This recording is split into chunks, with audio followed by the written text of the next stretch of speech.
오늘 박천유 작가님과 한경숙 프로듀서님 모시고 기자님들께서 사전에 주셨던 질문들을 바탕으로 대담을 이어간 후에 또 현장 질의도 추가로 받도록 하겠습니다.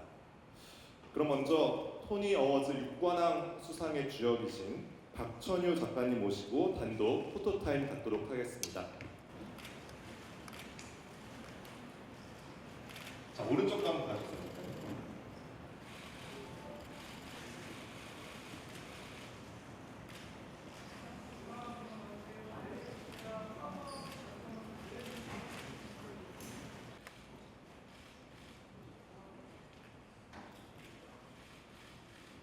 안녕하세요. 어쩌면 해피엔딩의 작가 박천유입니다. 와주셔서 감사합니다. 안녕하세요. NHN 링크 공연 제작실 이사 겸 프로듀서 한경숙입니다.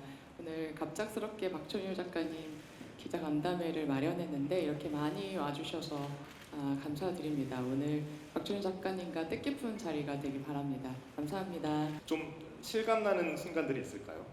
트로피를 이제 식탁에 올려두고 왔는데요. 적당히 놓을 곳을 못 찾아가지고 그걸 보면서 아침을 먹었어요. 오기 전에. 근데 너무 신기하더라고요. 그렇게 상징적인 트로피가 어떻게 보면 좀 제 초라한 뉴욕의 집에 있다는 자체가 신기하기도 하고 그것의 무게만큼 앞으로 더 열심히 하는 창작자가 돼야 되겠구나라는 생각도 했고요. 사실 토니 어워즈 수상에 앞서서 드라마 데스크 어워즈라든지 드라마 리그 어워즈 또 비평가 협회 수상까지 연이어서 받으셨잖아요. 토니상 10개 부문의 후보에 오르셨는데 사실 내심 기대를 좀 하셨나요? 어떠셨어요?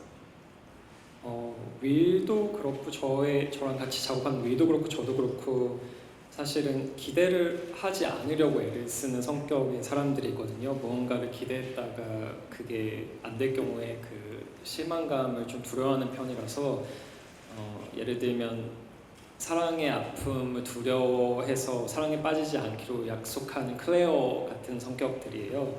그래서 후보 발표가 났을 때도 너무 기뻤지만 설마 우리가 되겠어? 기대하지 말자라고 서로 다짐을 했었어요. 막상 이제 6관왕 수상을 했을 때 그때 소감은 어떠셨나요? 그날은 정말 너무 정신이 없었고요. 너무 마라톤 같은 하루였고요. 아침 일찍부터 시작해서 너무 기쁘고 너무 어떤 면으로는 당황스럽고 내가 이렇게 상을 받아도 되나 싶을 정도로 놀랍기도 했고요. 그리고 오늘은 이제 다 끝났으니까 집에 가서 편하게 잘 수 있겠다라는 그런 기대감도 있었고 되게 유명했던 것 같아요. 2014년부터 이 작품을 수상을 하시면서 이제 토니상 수상까지 거의 10년 정도의 시간이 흘렀는데요. 브로드웨이에 진출하기까지 그 과정이 좀 궁금해요. 일단 첫 시작은 저희가 번지점프를 하다가 저와 윌의 첫 같이 작업한 뮤지컬인데요. 그게 2012년에 초연을 했거든요. 그 공연을 올리고 다시 저희가 뉴욕으로 돌아가서 떠올린 아이디어 중에 하나였어요. 그래서 처음 시작은 2013년 초로 제가 아마 기억을 하고 있는데 그러고 나서 때마침 그때 당시 우람문화재단 그 재단 측에서 거기 PD님이 번지점프를 하다를 보고 관심이 있는데 혹시 새로운 작업을 구상하고 있냐라고 연락을 주셔서 이 어쩌면 해피엔딩의 아이디어가 된 시놉시스를 보내드렸고 그러면 이 작품의 디벨롭을 우리가 지원하겠다, 트라이아웃까지 우리가 지원을 하겠다라는 결정을 해주셨고 대신에 저희가 제 기억으로는 우람문화재단의 개발 지원 프로그램의 첫 창작자들 중에 한 명이었거든요. 그래서 저와 윌은 뉴욕도 베이스로 하고 있으니 그 특색에 맞게 한국에서만 디벨롭을 하는 것보다는 뉴욕에서도 리딩 공연을 하면 좋겠다. 그래서 뉴욕에서도 공연이 올라갈 수 있게 자기들이 도와주고 싶다라고 말씀을 하셨는데 저와 윌은 사실 그때만 해도 너무 뉴욕 실정을 모르셔서 그런 원대한 꿈을 꾸시는 것 같다. 그러실 필요까지는 없다라고 정말 말씀을 드렸었어요. 근데 결과가 어떻게 되든 상관없이 지원을 할 테니 뉴욕에서 리딩을 해보는 게 어떻냐라고 해서 어차피 우리는 영어와 한국어 둘 다 대본을 쓰니까 그럼 뉴욕에서도 리딩을 하겠다라고 말씀을 드렸고, 그래서 한국에서 처음 리딩과 내부 낭독 공연과 트라이아웃을 하고 난 바로 직후에 뉴욕에서 영어 버전 낭독 공연을 업계 관계자분들만 모아 저희가 모으시고 한 다음에, 너무 당황스럽게도 그 낭독 공연 후 2시간 후에 지금의 저희 리드 프로듀서 중에 한 분이 되신 제프리 리처즈라는 프로듀서가 연락을 주셨어요. 낭독 공연을 잘 봤는데 이 작품을 브로드웨이에 가져가고 싶다. 그리고 나는 당신들처럼 브로드웨이의 신인 창작자들을 소개하는 걸 좋아하는 사람이다. 그때부터 이제 브로드웨이 공연을 준비하기 시작했고, 모두가 아시다시피 중간에 저희가 트라이아웃 공연을 애틀랜타에서 성공적으로 마쳤는데 그 직후에 바로 코로나가 발생했거든요. 그래서 그것 때문에 또 3, 4년 정도가 딜레이가 되고 결국은 작년에 다행스럽게도 정식 개막을 하게 되었습니다. 말씀하신 것처럼 영어 버전의 공연과 어떻게 보면 한국어 버전의 공연을 동시에 거의 개발을 하다시피 하셨는데, 이제 브로드웨이 진출하기까지 정말 많은 우여곡절이 있었을 것 같아요. 말씀하신 것처럼 코로나도 겪으셨고 좀 기억에 남는 어려움이 좀 있을까요?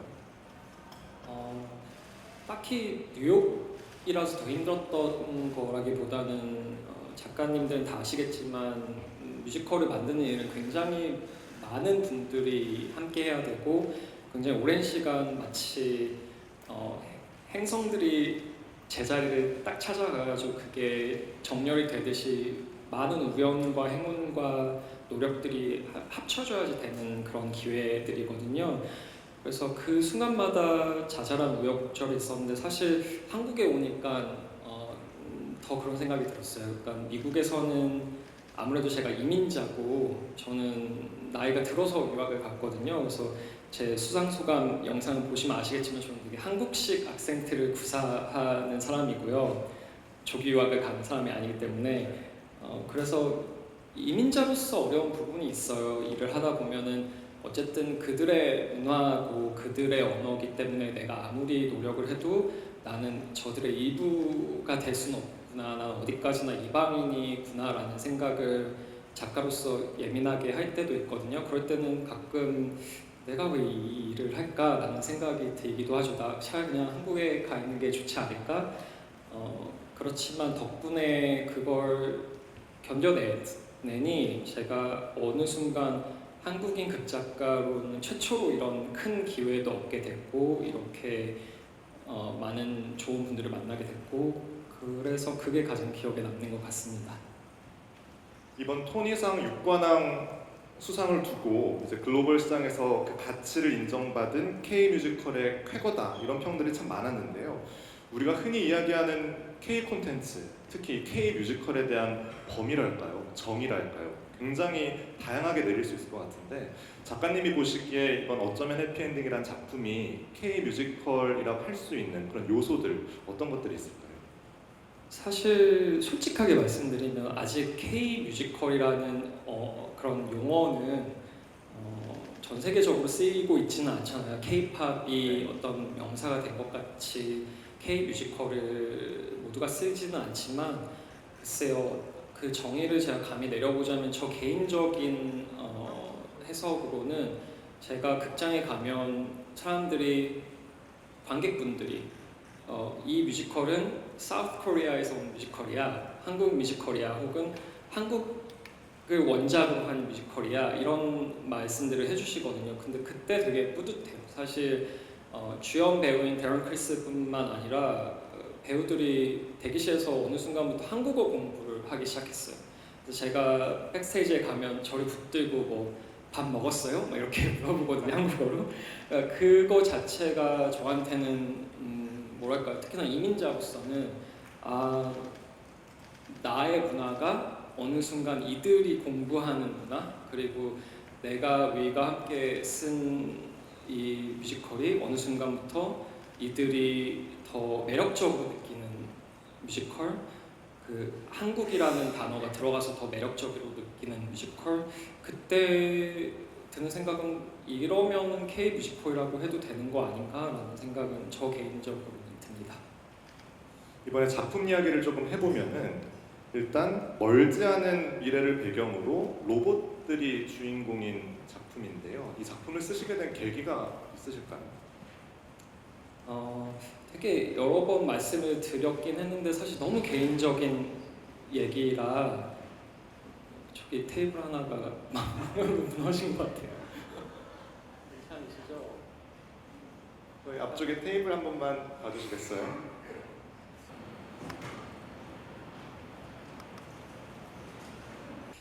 여러 번 말씀드리긴 했는데 사실 되게 개인적인 얘기긴 한데요. 그때 당시 되게 오랫동안 교제했던 사람과 헤어지고 그리고 가장 친한 친구 중 한 명이 저와 한 살 차이밖에 안 나는 친구가 암으로 8개월 만에 세상에 떴었어요. 그래서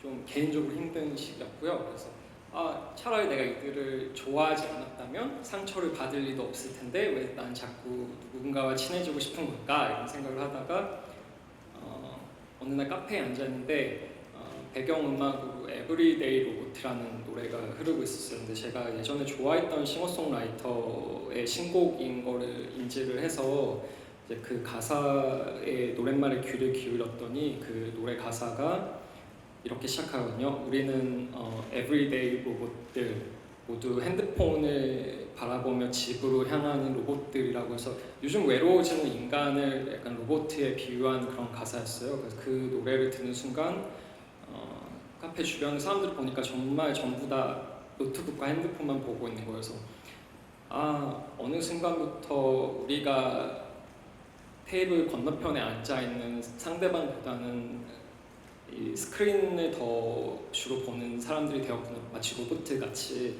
그러면 아예 로봇을 주인공으로 이야기를 써보면 어떨까? 근데 그게 내가 요즘 겪고 있는 어떤 이별이나 상실의 아픔을 로봇들이 경험하게 하면 어떨까라는 아이디어를 떠올렸고 그래서 바로 윌에게 이메일을 보냈어요.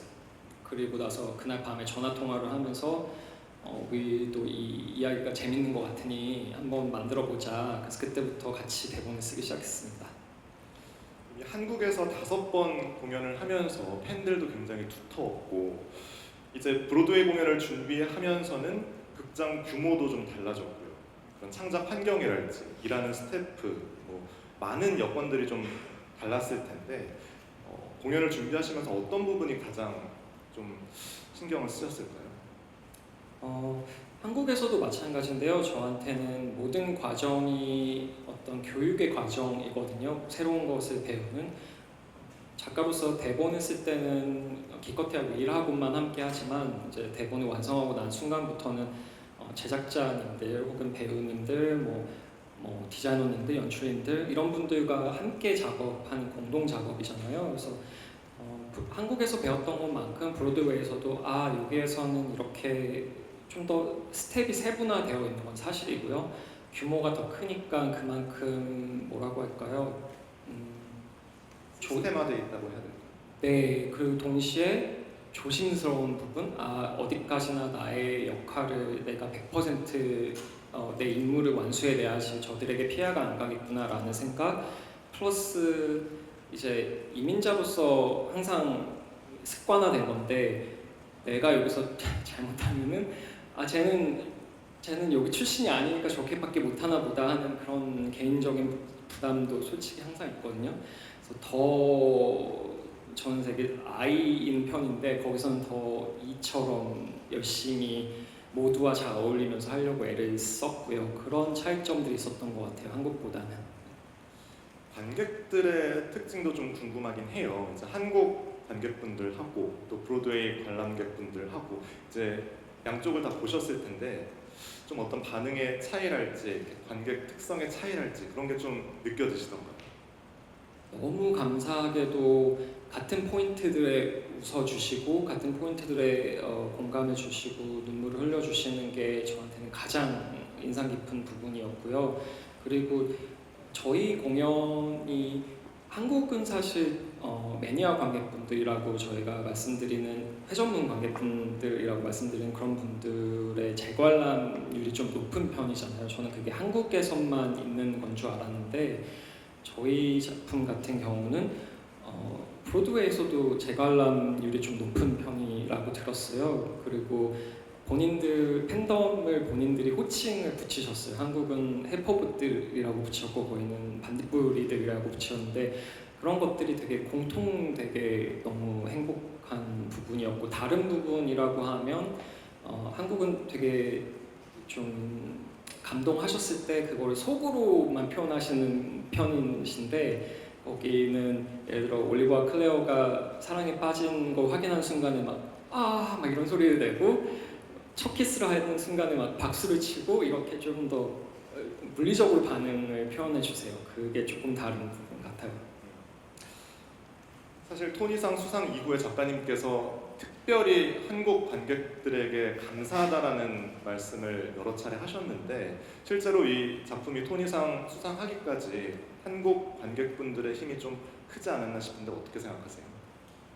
저 개인적으로는 굉장히 컸다고 생각을 해요. 제가 그렇게까지 자신감이 막 넘치는 아직 그 정도의 경력인 작가는 아니었기 때문에 만약에 한국에서 관객분들이 충분히 공감을 해주시지 않았다면 미국에서도 매 순간마다 뭐 예를 들어 연출님이 이 대사는 바꿔보는 걸 어때 이랬을 때 바꿨을 것 같고 뭐 설정도 이렇게 바꿔보는 거 어때라고 제작자분이 그랬을 때 바꿨을 것 같은데 한국에서 그게 너무나 공감을 받은 경험이 쌓여 있다 보니까 아니다 나는 이거를 믿고 가고 싶다 나는 바꾸기 싫다라고 고집을 부릴 수 있었던 원동력이 저한테는 한국 관객분들입니다.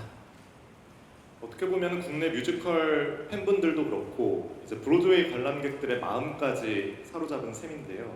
이 작품이 가지고 있는 힘 때문일 텐데 그 힘의 원동력 어디에 있을까요? 사실은 제일 대답하기 어려운 질문이거든요. 그걸 제가 안다면 앞으로도 히트작을 계속 쓸 수 있을 것 같은 생각이 들 텐데 사실은 정말 모르겠고요. 그나마 솔직하게 말씀드릴 수 있는 거는 저와 윌은 되게 치열하게 작업하는 편이에요. 둘이 너무 얘기를 많이 한 것 같은데 둘이 한 글자를 놓고도 며칠씩 싸우기도 하거든요. 단어 하나를 놓고도.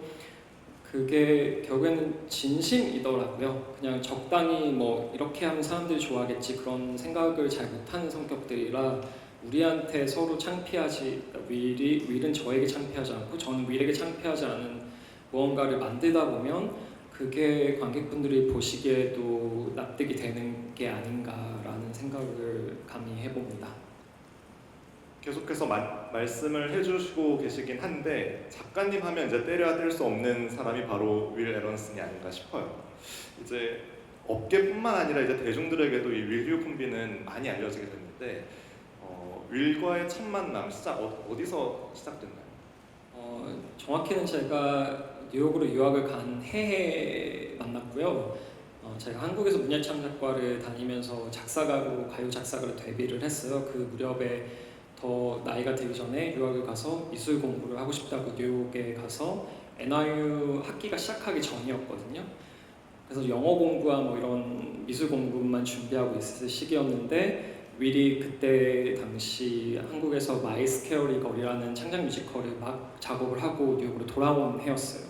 그래서 저희 같은 학교의 한국 학생들 중에 윌을 알고 저를 아는 학생들이 이 친구는 한국에서 특이하게도 작사를 하다가 미술 공부를 하러 왔는데 이 윌은 특이하게도 미국 친구인데 한국에서 막 작곡을 하고 왔다. 너네 둘은 서로 알고 지내면 좋을 것 같다라고 해서 처음 알게 됐고 그 다음에 제가 흥얼흥얼거리면서 만든 노래들이 몇 곡이 있었어요. 작사 작곡을 한 그걸 이제 윌이 편곡을 해주면서 같이 피아노 앞에 앉아서 작업을 시작하게 됐고 그러다 보니 데모 아닌 데모곡들을 저희가 5곡 정도 만들게 된 거예요. 그거를 윌의 첫 번째 한국 뮤지컬 마이스케어리 걸에 그때 당시 제작 PD님이었던 한영원 PD님이 들으시고 기억을 하셨나 봐요. 그러다가 몇 해가 지나서 번지점프를 하다를 디벨롭을 하는데 윌에게 먼저 연락이 갔던 걸로 저는 기억을 하거든요. 작곡을 해줬으면 좋겠다. 근데 적당한 작사가가 있냐라고 했을 때 윌이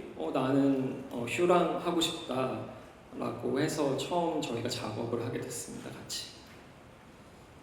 보통 작가님께서 이제 작업을 하실 때 이런 이야기나 뭐 이런 소재에 좀 끌린다거나 아니면 이런 이야기를 좀 써보고 싶다 이런 생각이 드는 순간이랄까요? 아니면 영감을 받는 그런 포인트들 어떤 게 있을까요? 되게 랜덤한 순간에 사실 영감이나 아이디어가 떠오르는 것 같고요. 말씀드린 것처럼 메이비 해피엔딩은 카페에서 멍하니 있다가 노래를 듣다가 영감이 떠올랐고, 일테 노래 같은 경우는 제가 아침에 주로 듣는 클래식 채널이 있는데 그 클래식 채널에서 푸치니의 오페라 곡을 틀어주고 있었어요. 근데 어느 순간 그 순간에 한국에서는 누가 처음으로 오페라를 했을까 궁금증이 들면서 그 아이디어가 떠올랐고, 고스베이커리 같은 경우도 마찬가지였어요. 조금 우리 유령 얘기를 써보면 좋겠다라는 얘기는 위라고 오래전부터 했었는데 유령이 사업을 하게 된다면 어떤 사업을 할까 이런 뭐 약간 쓸데없는 생각을 하다가 영감이 떠올랐고서 작가로서 가장 재밌는 건 그거 같아요. 꼭 굳이 책상에 앉아있지 않더라도 어느 순간 그 샤워를 하다가도 산책을 하다가도 영감이 떠오르고는 합니다.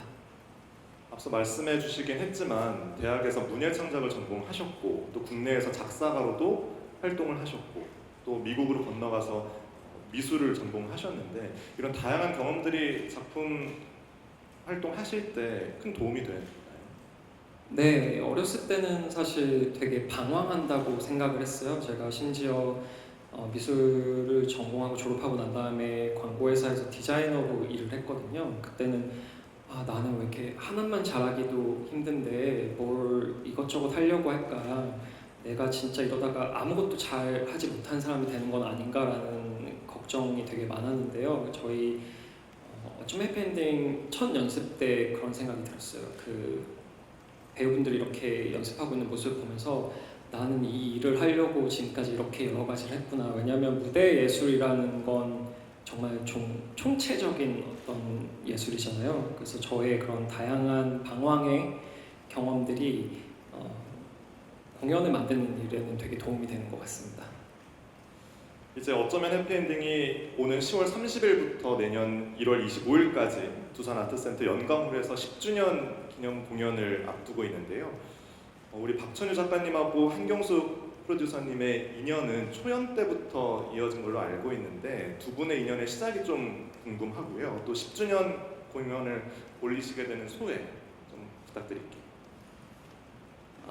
박천유 작가님과 저의 인연은 요즘에 생각이 드는 건 하늘에서 계획한 인연이 아니었나 생각이 들 정도로 되게 10년 동안 끈끈하게 잘 이어왔기 때문에 이런 결과가 있지 않았나 싶습니다. 짧게 뭐 저희의 히스토리를 말씀드리자면 우란 트라이아웃 시절에 제가 어쩜 해피엔딩을 관람하고 너무 감명 깊어서 우란문화재단에 라이센스를 의뢰했었고 그 당시 되게 많은 제작사들의 러브콜이 있었음에도 불구하고 제가 소속돼 있던 대명문화공장을 선택해 주셔서 제가 제작을 하고 초연 앵콜 재연을 통해서 제2의 한국 뮤지컬 어워즈에서도 6관왕을 차지하면서 큰 사랑을 받았던 인연이 있습니다. 그 인연으로 24년 9월에 NH링크에서 브로드웨이 어쩌면 해피엔딩을 투자하면서 토니상 6관왕의 영광의 자리에 저도 함께 할 수 있는 경험을 가질 수 있었습니다. 지금 이번 다시 올라가는 공연을 통해서 제 개인적으로는 한국 관객분들께 다시 한번 이 공연을 선보일 수 있게 된 것에 대해서 되게 뜻깊고 감회가 새롭습니다. 이렇게 말씀을 듣다 보니까 문득 여러 가지 생각이 떠오르는데요. 저희가 사실 초연 때 2016년이었죠. 초연은 트라이아웃에 그때 포스터 디자인 같은 것도 사실은 제가 그때 당시 디자이너로 회사를 다닐 때였으니까 그런 거를 하게 허락을 해주셨고 되게 흔치 않은 그런 케이스. 그래서 저는 사실 창작자로서 제작진을 바꾸는 걸 굉장히 두려워해요. 왜냐하면 이미 한 번 손발을 맞춘다는 건 그만큼 인연이 생긴 거고 서로를 이해하게 되는데 뭐 회사의 방향성이 바뀐다거나 해서 어쩔 수 없이 헤어졌을 때 되게 사실은 속상했거든요. 그러고 나서 다른 회사의 다른 PD님들하고 또 다시 처음부터 일 언제 하지? 이런 생각도 솔직히 들었고 그런데 이렇게 좋은 기회로 저희 브로드웨이 공연에 함께 투자를 해주시게 되면서 또 한국 공연도 이렇게 원래 초연 PD님이었던 분과 다시 손발을 맞추게 돼서 저로서는 굉장히 좀 뜻깊은 그런 사연이 있습니다. 지난 10주년을 돌아보면서 아쉬웠던 부분들을 새로운 극장에 맞춰서 보완해 나가려고 현재 계획 중에 있습니다. 그래서 오랫동안 사랑해주시는 관객분들에게 이 작품이 한국 정서와 감정을 유지한 모습을 보여드리면서 뭔가 새로운 아이디어를 맞춰서 보여드리려고 프로덕션 측에서는 굉장히 애쓰고 있는 중입니다. 굉장히 말을 아끼시는 듯한 모습이긴 한데 혹시 브로드웨이 버전의 공연에서 좀 영향을 받아서 수정되는 부분 이런 부분도 있을까요? 아쉽게도 한국 공연이 브로드웨이 공연보다 먼저 상관없이 계획하고 있었던 부분이 있어서 지금 저희 한국 무대 디자이너분은 굉장한 부담감을 갖고 계시는 상황이에요. 토니 어워즈에서 무대 디자인상을 심지어 받아버려서 굉장히 압박감에 시달리고 계신데 저는 한국 공연은 브로드웨이 공연의 지침서 같은 공연이라고 생각하고 또 이 공연의 대본과 음악 자체가 완벽하고요. 두 창작진이 지문 하나하나 섬세하게 담아냈고 무대에서 구현돼야 될 장면들을 실제적으로 디테일하게 적어놨거든요. 그래서 한국 공연은 최대한 그 감성과 감정을 유지하고 새로운 공연장에 맞춰서 보완하는 게 가장 최선이라고 지금은 생각하고 있습니다. 그래서 지금까지 봐주셨던 관객분들에게는 익숙하면서도 반가운 무대가 되고 또 이번 기회로 어쩌면 해피엔딩을 알게 되셔서 새롭게 보시는 분들께는 신선한 감성을 드리기 위해서 애쓰고 있습니다. 대본과 음악이 바뀌는 건 없고요. 그리고 저는 그게 굉장히 저한테는 뜻깊은 일이거든요. 저희가 10년째 하고 있는 이 공연을 브로드웨이 공연이 지금 많은 호응을 얻었다고 해서 굳이 애써서 바꾸거나 이러고 싶지 않고 우리의 정서와 우리의 감수성 좀 지키면서 다시 한국 관객분들을 뵙게 되는 게 굉장히 설레는 일입니다. 더불어서 이제 토니상 수상이 작가님께도 굉장한 영광이자 보람인 동시에 어떻게 보면은 앞으로의 신작 작품을 하실 때 또 하나의 좀 부담으로 작용하실 수도 있을 것 같은데 좀 부담감을 느끼시나요? 토니 트로피가 아까 말씀드린 것처럼 제 식탁에 초라한 식탁에 두 개가 놓여 있는 걸 보면서 나는 이제 어떻게 해야 되지 이런 생각을 했거든요. 근데 그거에 눌리다 보면은 제가 아닌 자연스럽지 못한 작품을 쓰게 될 것 같아요. 그래서 저는 다행스럽게도 윌이라는 훌륭한 창작 파트너가 있기 때문에 지금껏 하던 대로 서로 보완해 가면서 그렇게 작업할 생각입니다. 그럼 말이 나온 김에 혹시 앞으로의 신작 계획도 조금 있으신지 좀 궁금합니다. 사실은 구상하고 있는 게 몇 가지가 몇 년 전부터 있는데요. 아직 말씀드릴 수 있는 단계는 아닌데 일단 작년과 재작년에 초연을 올렸던 이태노레와 고스 베이커리가 하루빨리 한국 관객분들을 다시 만날 수 있게 작업을 하고 싶고 또 더 나아가서는 미국에서도 그 두 작품을 선보고 싶은 욕심이 있고요. 꼭 아니면 미국이 아니라 어떤 다른 해외라도요. 그리고 구상하고 있는 아이디어들이 제 에너지가 너무 소진되기 전에 빨리 현실화될 수 있도록 그 작품들을 쓰고 싶은 계획이 있습니다. 앞으로 우리나라의 창작 환경이 좀 이런 식으로 발전이 됐으면 좋겠다 하는 부분이 좀 있을까요? 양쪽에서 제작을 해본 창작자로서 느끼는 건 사실 한국을 떠나보지 않은 분들은 한국이 되게 안 좋은 나라라고 생각하시는 경향이 있는데 한국을 떠나는 순간 우리나라가 되게 좋은 나라구나라고 느끼시는 경우가 있잖아요. 마찬가지예요. 그러니까 창작 지원 제도 같은 것들이 물론 더 생기면 좋겠지만 이렇게 많은 나라도 사실 드물거든요. 그래서 그 부분에 대해서 되게 감사하게 생각하고 있고, 대신에 창작자에 대한 어떤 보완? 이들이 정산을 제대로 받고 제대로 된 로열티를 받고 이런 것들에 대한 개념은 조금 떨어져요, 솔직히 말씀드리면. 왜냐하면 뉴욕은 그게 거의 100년 전부터 그런 게 있어 왔는데 우리는 고작해야 20, 30년밖에 안 됐으니까요. 창작 뮤지컬이 제대로 산업화가 된 게. 그래서 그런 것들이 좀 더 보완이 되면 좋을 것 같고, 제가 개인적으로 희망하는 건 메이비 해피엔딩 트라이아웃 공연을 애틀랜타에서 했는데 그때 기억이 너무 행복했거든요. 2달 동안 거기에 있는 극장 관계자분들과 심지어 지역 고등학생들과도 같은 연계해서 프로그램을 하고 이런 게 너무 보람되고 뜻깊은 일이었어서, 저희가 서울에서만 디벨롭을 하는 것보다는 다른 지방의 도시들에 가서 디벨롭을 할 수 있게 그런 부분들을 뭐 나라에서 정책적으로 지원을 해주신다든지 아니면 제작자분들께서 더 고민을 해주셨으면 하는 생각이 있습니다. 이제 아마 박천유 작가님을 이정표 삼아서 또 꿈을 향해 달려가는 많은 젊은 창작자들이 뒤를 이을 텐데요. 업계 동료로서 그리고 또 선배로서 이들에게 좀 해주고 싶은 말씀이 있다면 어떤 게 있을까요?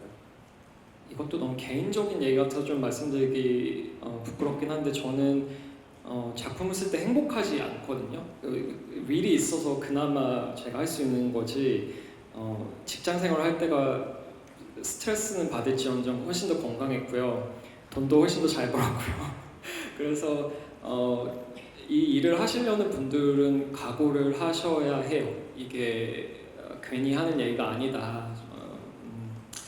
그러니까 그만큼 작품 때문에 리워드가 안 올 때는 내 개인적인 건강과 행복을 내 스스로 지키는 방법을 찾으셔야 합니다. 그거를 저는 어렸을 때부터 고민하시라고 추천드리고 싶습니다. 네, 안녕하세요. JTBC 문화부 인턴 기자 고은선이라고 합니다. 감독 작가님, 한국 아티스트 중에 혹시 어떤 배우와 앞으로 작품을 같이 하고 싶으신지 좀 생각해둔 배우가 있으신지 궁금합니다. 영감을 주는 배우분들은 간혹 있는 것 같아요. 굳이 말씀을 드려야 되나?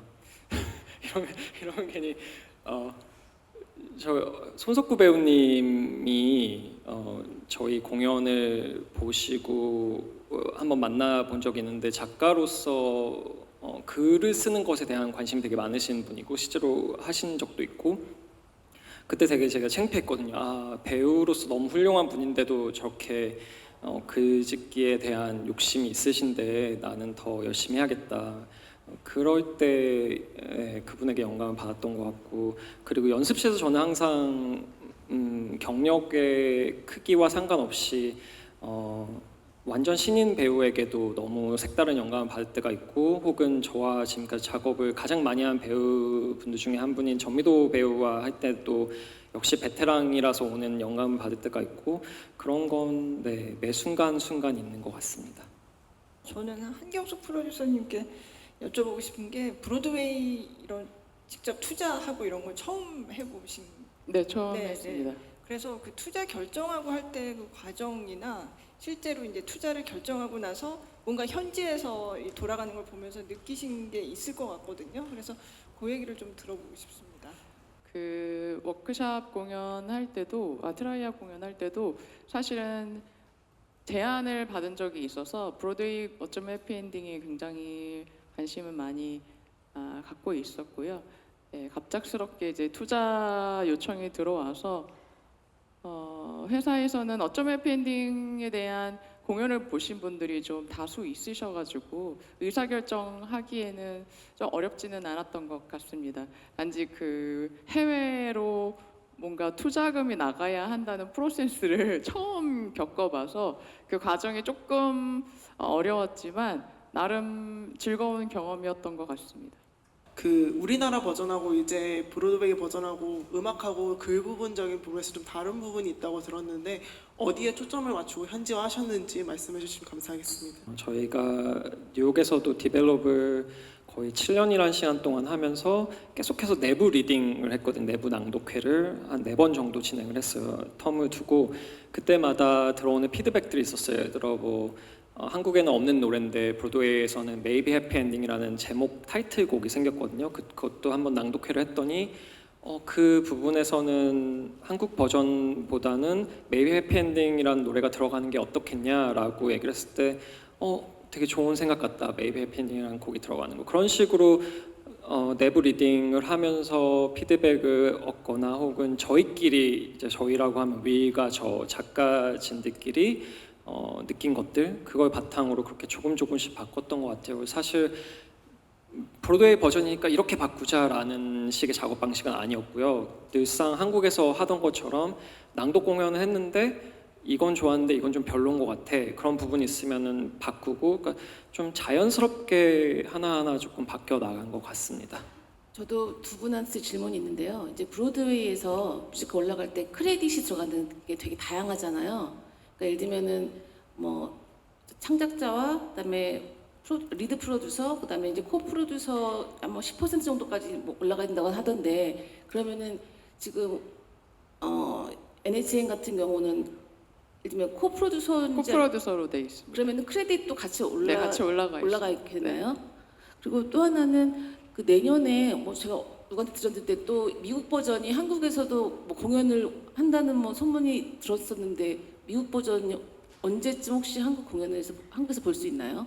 보통 텀을 두고 국내 공연을 유치하는데 그 이유는 이제 극장 대관에 대한 부분이 가장 큰 것 같습니다. 특히 브로드웨이 공연은 되게 테크니컬한 부분이 엄청나서 그거에 맞는 극장을 찾아야 되는 게 저한테는 숙제인 것 같고요.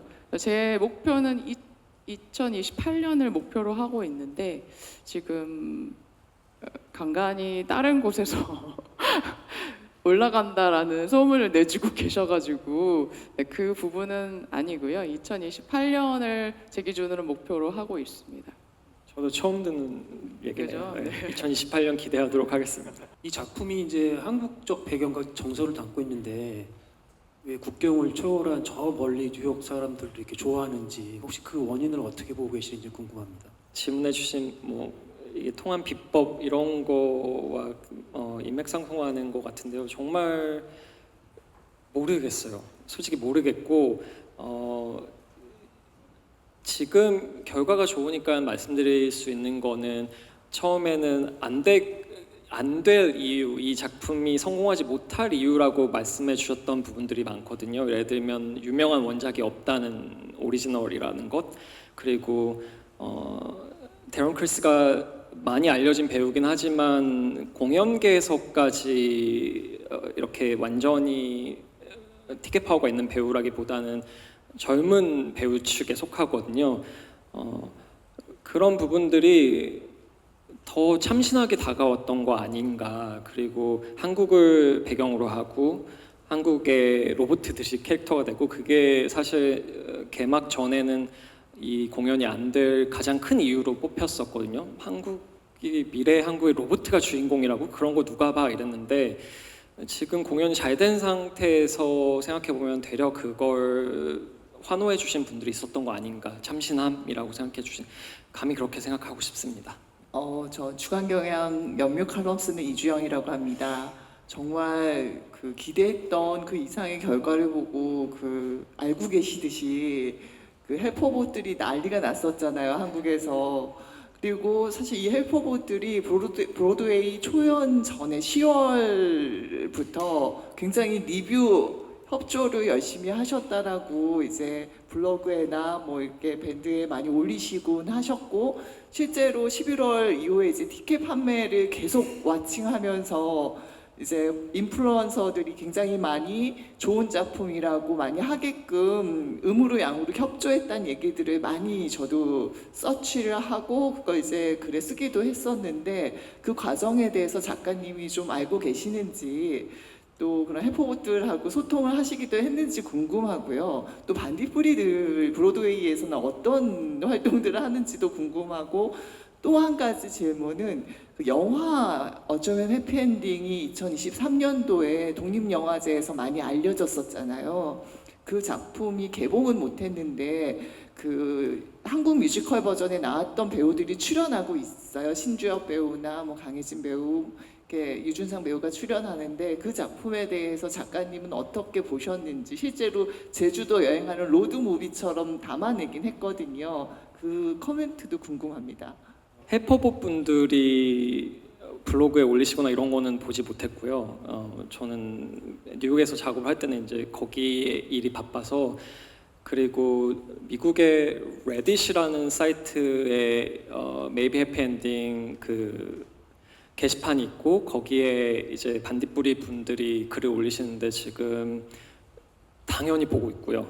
매일매일 확인 못하지만 초반에 특히나 저희가 관객이 차지 않은 공연이었을 때 그분들의 응원이 저희한테는 왜냐면 그때는 정말 공연이 하루 이틀 안에 막을 내려야 할 줄 알았어요. 그래서 우리 되게 짧지만 좋은 추억이니까 이분들의 후기를 많이 읽자 해서 읽었고, 되게 도움되는 얘기를 많이 응원을 해주셨고, 가장 기뻤고 감동적이었던 건 본인들끼리 돈을 모아서 티켓을 산 다음에 무료 나눔을 하고 이런 것들, 반딧불이 분들, 뉴욕의 현지 분들, 그런 거는 저도 당연히 보고 있었고요.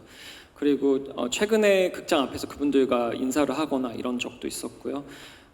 두 번째 질문은, 영화는 저는 보지 못했고요. 저희가 참여하지 않았거든요. 그래서 제작자분이 다른 작가분들과 뭐 감독님들, 저희와 협업은 안 했어요. 저희는 그냥 어디까지나 원작을 제공한 원작자로서만 크레딧이 올라가 있고, 제가 알기로는 내용도 우리 공연과는 좀 많이 다른 걸로 알고 있고, 유준상 배우님은 공연에 참여하지 않으셨지만 다른 두 배우분들은 저희와 함께 작업했던 배우분들인데 영화를 하면서 저희와 소통을 하거나 이런 건 아니었고요. 저희가 미국에 있기도 했고, 그래서 저는 영화는 완성본도 아직 본 적이 없습니다. 네. 그래서 그 수상소감 하게 된 배경하고, 그리고 그 이후에 보니까 그 퇴근길에 팬들이 나도 싱글이다 뭐 이런 걸 들고 있기도 하고, 또 DM도 많이 받으셨다고 들었는데 그 뒷이야기도 좀 들려주시면 좋겠고, 그리고 그 스티븐 스필버그 감독하고 화상으로 대화를 하셨다고 하셨잖아요. 목적 없이 하진 않으셨을 것 같아요. 뭐 영화 논의를 좀 하셨다든지, 이 작품을 뭐 혹시 헐리우드에서 영화로 만든다든지 뭐 그런 이야기를 나누신 건 아닌지, 그 좀 자세한 이야기 좀 듣고 싶습니다. 상을 못 받을 거라고 생각을 했는데 기대를 안 해야지 했는데, 어쨌든 받게 될 경우에 올라가서 어버버하면 안 되니까 미리 준비는 하자 해서 저희가 준비를 했어요. 근데 토니 어워즈 같은 경우는 아주 냉정하게 90초라는 리미트를 주거든요, 소감에. 근데 그 90초가 심지어 호명이 되면 무대까지 올라가는 거 포함해서 90초예요. 그래서 그 짧은 순간 동안 뭘 얘기하고 내려올까를 저희 베테랑 제작자분들에게 물어봤어요. 그랬더니 쓸데없이 뭐 누구에게 감사하고요 해봤자 아무도 그 사람들을 모른다, 그건 지루하니까 가서 웃기게 위트 있게 소감을 해야 된다라는 조언을 해주셨어요. 그래서 그러면 위라고 둘이 앉아서 대본을 쓰듯이 소감을 썼어요. 그래서 어떻게 쓸까 하다가 웃길 만한 내용이 뭐가 있지 했는데 정말로 제가 좀 짜증이 났었어요. 왜냐면 다들 저희가 커플인 줄 아는 거예요. 근데 윌은 결혼해서 행복하게 가정을 꾸리고 잘 살고 있고 저만 외로운 싱글인데 이것 때문에 제가 혼사가 막히면 안 되잖아요. 그래서 나는 마음에서 우러나가지고 우리 커플 아니다, 싱글이다 했는데 그게 그렇게까지 파장을 미칠 줄은 몰랐고, 그리고 저희가 여러 부문의 후보에 올랐었잖아요. 그래서 첫 번째 소감, 그래 뭐 극본상 소감은 이걸로 하자. 그러고 나서 뭐 베스트 오리지널 스코어, 한국어로는 뭐 작사 작곡상이라고 번역할게요. 그거 소감은 그럼 어떻게 이렇게 된 거예요. 그러면 나는 그 받을지 안 받을지도 모르지만 만약에 받게 되면은 올라가서 그게 1시간 후에 그 두 번째 상이 주어지니까 그럼 난 아직도 여전히 싱글이야 라고 얘기를 할게 라고 윌하게 얘기를 했어요. 근데 정말 그러고 그렇게 말도 안 되게 2개 다 받고 내려와서 소감을 하고 내려오니까 그날 밤새 정말 저희 뒤풀이 무슨 토니 어워즈 애프터 파티가 모마에서 열렸었는데 거기서도 모르는 분들 이렇게 붙잡고 Are you still single? 막 이렇게 I am single too 뭐 이렇게 물어보고 그렇게 되게 밈처럼 그렇게 됐더라고요. 저에게도 되게 특별한 경험이었고요. 그 다음 질문이 뭐였죠? 죄송한데. 스티븐 스필버그 감독님은 정말 편지에 그렇게 왔었어요. 어떻게 왔냐면 너네 공연을 봤는데 너무 좋았고 나는 영화계보다 공연이 더 좋은 이유 중에 하나가 브로드웨이라는 작은 커뮤니티, 영화계에 비하면 되게 작잖아요. 나는 지금 이번 시즌에 올라가는 다른 2개의 공연의 제작자로 참여했지만 너네 공연을 보고 너무 잘된 게 너무 행복하고 좋다, 서로 응원해주는 공연계 문화가 좋다라고 하면서 저에게 그냥 응원의 메시지를 보내주셨고 워낙에 관록 있는 감독님으로서 새로운 창작자가 등장했을 때 만나서 얘기하고 싶다 정도였고요. 특별히 뭐 이거 영화로 같이 하자 이런 거는 아니고, 그리고 너네 다음 작품은 뭐야? 해서 이태노래의 줄거리를 얘기했더니 너무 재밌다 그러면서 그거 제작하게 되면 나한테도 알려줘, 나 또 계속 제작할 거니까, 이 정도의 얘기만 나눴습니다. 기존 한국적인 요소들을 극에서 다 살렸어요. 뭐 서울에 있는 로봇들이 이제 제주를 가는 등 그런 요소들을 킵하고 좀 지키는 게 브로드웨이 제작 과정에서 힘듦이 없었는지, 혹시 반대의 목소리도 있으셨는지 궁금하고요. 그리고 또 이제 화분으로 그대로 부르신 게 너무 귀엽다고 생각을 했는데 그거는 좀 어떻게 나온 아이디어인지 비하인드가 궁금했습니다. 제작을 하고 싶다는 의사를 밝히셨어요. 그래서 저희가 그분들과 다 미팅을 했을 때 어떤 분은 한국이 원작인 게, 한국이 배경인 게 싫다라는 분이 있었어요. 그럼 우리는 안 하겠다. 그렇게 아주 자연스럽게 넘어갔고, 제프리 리처즈 같은 경우는 가장 인상적이었던 부분이 저희를 처음 만났으니까 처음에 심지어 윌과 저를 둘 다 한꺼번에 만나기보다 저를 따로따로 식사에 초대하셨어요. 그리고 아직도 기억에 나는 게 같이 공연을 봤어요. Mean Girls라는 공연을 함께 둘이 보고 저와 식사를 하는데 이러는 거예요. 세상에서 Maybe Happy Ending 공연할 때까지 자를 수 없는 사람이 딱 2명이 있다. 근데 그건 윌과 휴 너다. 만약에 내가 마음에 안 들면 언제든지 날 잘라라 라고 얘기할 정도로 전혀 고집 같은 걸 안 부르셨거든요. 근데 넌지시 내부 낭독 공연을 하고 Maybe Happy Ending이라는 노래가 들어가면 어때? 이런 정도의 얘기는 하시는 분이에요. 근데 너네가 싫으면 하지 마. 뭐 이런 분이거든요. 그래서 그렇기 때문에 원작을 지킬 수 있는 프로듀서를 제가 애초에 찾았고 그런 확신이 있었고 그렇게 해주셨고요. 죄송한데 다음 질문이 뭐였죠? 화분. 저한테는 캐릭터잖아요. 화분. 뭐 관객분들한테도 그렇지만 이거를 플랜트라고 번역을 하니까 묘하게 캐릭터처럼 안 느껴지더라고요. 그래서 그냥 화분으로 부를까? 윌과 같이 내린 결정이었고요. 그래서 윌도 화분에서 좋은 것 같아. 그런데 아니나 다를까 연습실에서 배우분들이 먼저 되게 그걸 좋아해 줬어요. 그러니까 화분 발음을 어떻게 하면 되냐라고 물어봐서 화분이라고 했더니 계속 다시 발음해 달라. 자꾸 화분 이렇게 발음하더라고요. 영어의 특성상. 그래서 저는 되게 캐릭터로 그냥 한국을 배경으로 한 이야기답게 한국인 이름을 킵을 했던 것 같습니다. 일태 노래하고 또 고스트 베이커리에서도 그려지지만 작가님께 그 꿈이라는 단어가 굉장히 소중하게 느껴져요. 뭐 토니상이 이제 꿈은 또 아니겠지만 그러면 어떤 꿈을 향해 계속 나아가시는지 궁금합니다. 이것도 너무 개인적인 얘기겠지만 뭔가를 쓰다 보면 저는 아직까지는 제가 번점프를 하다 말고는 오리지널의 이야기에 대한 욕심이 있어서 그런지 제 감정을 들여다보고 제 마음을 헤집고 뭔가를 쓰게 되잖아요. 그래서 제 꿈은 이 일을 좀 더 즐기게 되는 겁니다. 이렇게 하다 보면은 스스로가 외롭거나 스스로가 슬프거나 이럴 때가 많은데 작가로서 좀 더 테크닉을 발전시켜서 이걸 쓰면서 슬픈 얘기를 쓴다고 슬퍼하지 않는 작가가 되는 게 저의 꿈입니다.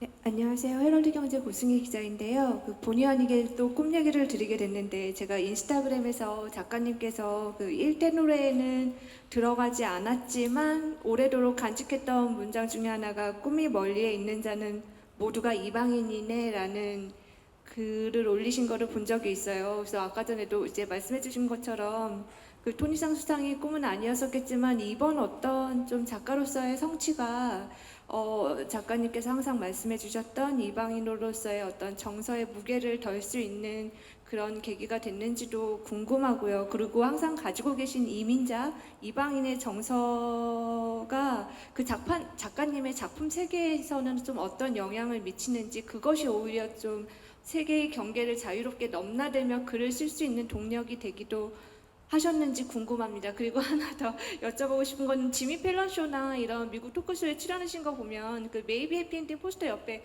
어쩌면 해피엔딩이라고 한글로 항상 같이 나오더라고요. 그렇게 하신 이유가 또 있으신지도 궁금합니다. 되게 많은 질문 해줘서 기억하려고 애를 쓰고 있는데 첫 번째가 뭐였죠? 아, 이방인이네. 네, 그 외로움의 정서는 그런 것 같아요. 그냥 어렸을 때부터 저는 형이 2명이 있는데요. 아들 셋인 집안인데 왜 이렇게 너 혼자 애가 예민하니 이런 얘기를 들으면서 컸거든요. 사실 그게 꼭 외국에 있어서 이방인이라기보다는 어느 순간 그냥 저라는 사람의 정서인 것 같아요. 그리고 어쩌면 해피엔딩뿐만 아니라 이태노레와 고스트 베이커리까지 쓰고 나니까 그 생각이 들더라고요. 아, 그냥 나는 이 외로움에 천착하는 사람이구나. 그걸 공감해 줄 수 있는, 그게 위로가 되는 작품을 써야겠구나, 작가로서. 그런 생각이 들어서 자꾸 그런 얘기를 하게 되는 것 같습니다. 이거에 제가 함몰되지 않게 이런 이야기를 쓰면서 이 슬픔의 정서에 함몰되지 않게 작품을 쓰고 싶고요. 그리고 두 번째 질문이 뭐였죠? 맞아요. 그게 되게 장점이 되어 버렸어요. 어느 순간 보니까 예전에는 한국에 오면은 너는 왜 이렇게 발음이 어눌하고 이상해? 라고 욕을 먹고 뉴욕에 가서는 어쩔 수 없이 이민자고 이랬는데 이렇게 시간이 쌓이고 나니까 아, 그게 나라는 사람의 특징이자 장점이 될 수 있겠구나라고 저를 조금 더 아껴주려고 노력 중이고요. 그리고 항상 한국어 타이틀과 영어 타이틀이 동시에 나오는 건 애틀랜타 트라이아웃 때부터 저희가 시도했던 거거든요. 그거의 아이디어는 사실 무대 디자이너인 데인 레프리와 그다음에 연출인 마이클 알든, 저 이렇게 다 함께 얘기했던 것 같아요. 저 기억으로는 연출의 공이 가장 컸겠죠. 그렇게 마음을 열어준 게. 그래서 그 레이아웃이나 이런 한글 폰트 이런 거는 저희도 같이 옆에서 조언을 했거든요. 제가 한국인인 만큼. 근데 그게 처음에는 걱정도 들었어요. 너무 한국어를 모르는 관객분들에게는 조금 공격적으로 느껴지지 않을까. 왜냐하면 제가 브로드웨이에서 공연을 보는데 제가 모르는 언어로 무언가가 나올 때 제가 소외당하는 느낌이 들 수 있잖아요. 그래서 나는 우리 공연을 보러 오시는 관객분들을 소외시키고 싶지 않은데라고 생각을 했는데 다행히도 워낙에 K 컬처가 메이저인 시대이다 보니 그걸 자연스럽게 받아들여 주시더라고요. 네, 축하드리고요. 저 일테노레나 고스트 베이커리 에 대해서 여쭤보고 싶은데 특히 일테노레는 공연을 보고 나왔을 때 이 작품이 해외에 나가게 되면 어떨까, 해외 관객들은 어떻게 볼까 굉장히 궁금해졌고 또 나갔으면 좋겠다 이런 소망도 있긴 있었는데 그 작가님이 기대를 별로 안 하려고 노력을 하시는 스타일이라고 느껴지기는 하지만 좀 일테노레나 고스트 베이커리 같은 경우는 아까 스티븐 스필버그 감독님이 관심을 보였다고도 하지만 조금 더 지금 구체적으로 이야기가 가고 있는 게 있는지, 그리고 작가님 생각하실 때는 이 작품들도 어헵처럼 좀 가능성이 있겠다 해외에서 이런 생각이 좀 드시는지 솔직하게 말씀해 주시면 좋겠습니다. 좋은 결과가 있었으니 자꾸 물어는 보세요. 그래서 너희 다음 작품 뭐니? 라고 물어보셨을 때 우리 이미 한국에서 2작품이나 더 썼다. 그걸 공연을 했다. 그래서 그 내용을 설명을 드리고 이태노레 같은 경우는 저도 똑같이 생각을 해요. 세상에 어떻게 아시안 배우가 무대에 24명이 동시에 올라가야 되는 한국의 1930년대 한국을 배경으로 하는 뮤지컬을 미국에서 저 규모로 올릴 수 있을까라는, 이건 너무 허황된 일 아닐까라고 생각을 하면서도 어느 순간 그 생각이 들더라고요. 저희 그 왕과 나라는 뮤지컬이 있거든요. 영어로 더 킹 앤 아이라고 하는 그 작품을 제가 링컨 센터에서 한 10년 전쯤에 리바이벌 올라간 걸 봤는데 동양인 배우라면 모두가 다 하고 싶어하는 공연 중에 하나예요. 저에게는 이태노레를 링컨 센터에서 올리는 게 약간 21세기 왕과 나처럼 만드는 게 죽기 전에 하고 싶은 일 중에 하나입니다. 그 일테노레 이야기가 나와서 연장선상에서 좀 묻고 싶은데, 사실 이제 이 작품을 보고 굉장히 아까 말씀하신 것처럼 1930년 한국 배경인데 굉장히 보편성을 띠고 있다고 생각이 돼서 정말 브로드웨이에 진출하면 잘 될까라는 생각과 동시에 되게 잘 될 것 같아라는 그런 기대감도 생겼던 작품이었거든요. 그래서 이 작품이 어떻게 이렇게 개별적이고 지역성을 띠고 있는데도 이게 굉장히 보편성을 갖추지, 그러니까 두 분의 작가분께서 어떻게 두 분이 같이 작업을 했기 때문에 거듭해서 그런 보편성에 이르게 되는 건지, 그 작업 비결이라고 해야 될까요? 윌도 한국에서 굉장히 오랜 시간을 보내는 미국인으로서 좀 더 개방적인 시선을 가지고 있고요. 다른 나라의 문화에 대해 저 역시도 마찬가지고요. 그래서 우리가 시어터라는 공연 예술이라는 거에 가장 큰 매력이 그거 같거든요. 극장 안에 있는 동안에는 마치 낯선 세상에 있는 것 같이 극장을 들어갈 때 무대를 처음으로 보면서 여기는 우리가 지금 사는 세상이 아니네라고 들어가 있지만 이야기를 따라가다 보면 어느 순간 이들도 나와 다를 게 없구나라고 확인하는 게 저한테는 가장 즐거운 예술적인 경험 중에 하나거든요. 그래서 1930년대 경성을 배경으로 하든 아니면은 2064년에 서울을 배경으로 하든 지금 현재 뉴욕 관객이든 서울 관객이든 모두가 즐겁게 따라갈 수 있는 공연을 만드는 게 저희의 희망이고 그렇게 하려고 애를 썼던 것 같아요. 천유 작가님과 한경숙 프로듀서님의 소감 마지막으로 한 분씩 들어보도록 하겠습니다. 네, 이렇게 투자를 하면서 뜻깊었던 적이 또 있었나라는 생각이 듭니다. 박천유 작가님 덕분에 또 윌 또 공동 창작진 덕분에 행복한 경험을 저 또한 할 수 있었고 어쩌면 해피엔딩 10주년을 또 제가 다시 맡음으로써 책임감과 무게가 상당하지만 많은 분들이 오셔서 작품을 봐주시고 박천유 작가님과 윌의 이 작품이 더 많이 알려졌으면 하는 바람입니다. 기자분들도 많이 보러 오셔서 같이 즐겨주셨으면 좋겠습니다. 감사합니다. 저는 사실 오늘 이 자리도 되게 얼떨떨했는데요. 저희가 막 열심히 미리 계획하고 서울에 온 게 아니었거든요. 정말 상을 받고 난 뭘 하고 싶지라는 생각이 들었을 때 저희 부모님이 되게 연로하신데 부모님을 봐야겠다라는 생각에 사실 서울행 비행기표를 끊었는데 막상 한국에 오니 이렇게 프레스 관련한 것들을 자꾸 하게 되더라고요. 그래서 제가 미리 기자님들 한 분 한 분 연락 오신 분들을 응대할 시간조차도 없고 기운이 없어서 따로 못 뵀는데 이렇게 한꺼번에 찾아와 주셔서 너무 감사하고요.